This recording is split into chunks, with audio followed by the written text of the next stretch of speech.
कहते हैं जहां बापा का वास होता है वहां बुराई कभी टिक नहीं सकती। लेकिन इस गांव की कहानी कुछ और ही कहती है।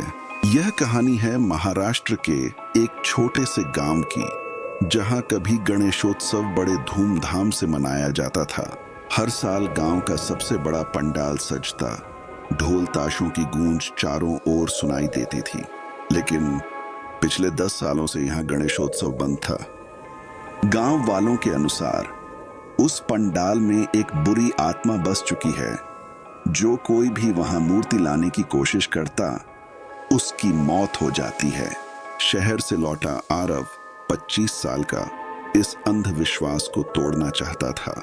अगर बापा हमारे रक्षक हैं तो डरना क्यों? इस बार गणेशोत्सव जरूर होगा। उसकी बहन सिया 20 साल की साथ खड़ी थी, लेकिन उसके चेहरे पर डर साफ झलक रहा था। अचानक हवा का तेज झोंका आया और दीवार पर एक लंबा काला साया उभर आया। भैया, वो देखो, ये साया हिल रहा है, लेकिन यहाँ कोई नहीं है। धीरे धीरे एक डरावनी हंसी गूंजी। ये जगह मेरी है, अगर मूर्ति आई तो खून बहेगा। अगले दिन गांव वालों को साथ लेकर वो मूर्ति ले आया। जैसे ही मूर्ति पंडाल में रखी गई, आसमान पर काले बादल छा गए और बिजली कड़कने लगी।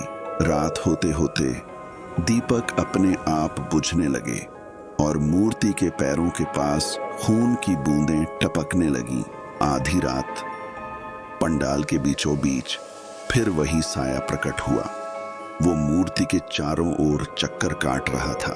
अचानक ढोलक अपने आप बजने लगी, ढम ढम ढम। पूरे पंडाल में धुआं भर गया। साया चीखते हुए, ये मूर्ति यहां से हटाओ वरना सब मर जाओगे। आरव और सिया ने डरते हुए मूर्ति के सामने खड़े होकर एक साथ मंत्र बोलना शुरू किया।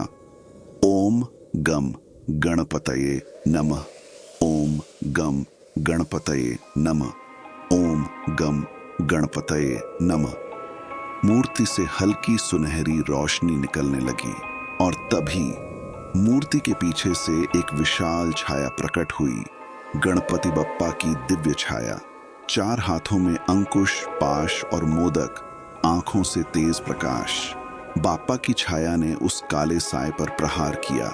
आसमान में बिजली चमकी, जमीन हिली, साया चीखते हुए राख में बदल गया।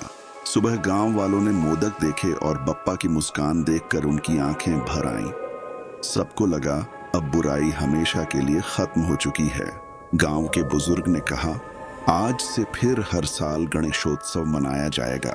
लेकिन ठीक उसी रात गांव के किनारे बने पुराने वट वृक्ष से अजीब आवाजें आने लगीं।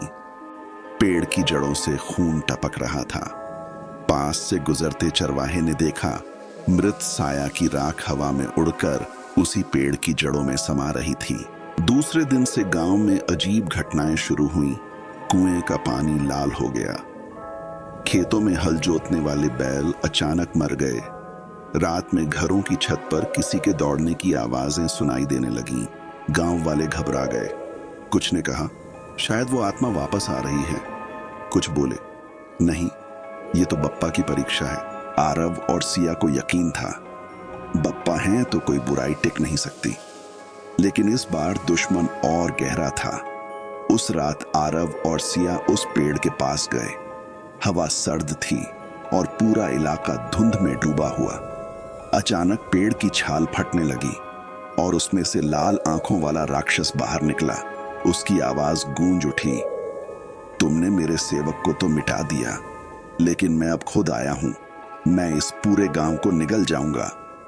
आरव कांप गया, लेकिन तभी उसके जेब से बप्पा की छोटी मूर्ति चमकने लगी। पूरा गांव इकट्ठा हुआ। लोगों ने एक स्वर में गणपति बप्पा मोरया का जय घोष किया। मूर्ति से एक दिव्य प्रकाश निकला और आसमान में उठ गया। वहीं से गणपति की विशाल छाया फिर प्रकट हुई। इस बार बप्पा ने हाथ में सुदर्शन जैसा चक्र धारण किया। राक्षस गरजा, यह मेरा इलाका है। बिजली चमकी, धरती फटी, लेकिन बप्पा की छाया अडिग रही। आखिरकार बप्पा के चक्र ने उस राक्षस को जला दिया। उसके राख होते ही वटवृक्ष से काले धुएं की जगह गुलाब की खुशबू फैल गई। गांव वाले अब पूरी तरह निश्चिंत हो गए। उन्होंने तय किया, अब हर साल बप्पा का उत्सव धूमधाम से होगा और पूरे 11 दिन तक चलेगा। बुजुर्ग ने कहा, याद रखना, जब तक हम बप्पा को सच्चे दिल से पुकारेंगे, कोई अंधकार हमारे गांव को छू नहीं पाएगा। ढोल ताशे फिर गूंज उठे।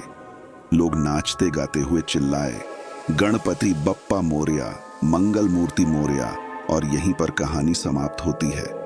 लेकिन संदेश यही देता है, अंधकार कितना भी गहरा क्यों न हो, अगर भक्ति सच्ची है तो बप्पा की छाया हमेशा रक्षा करती है।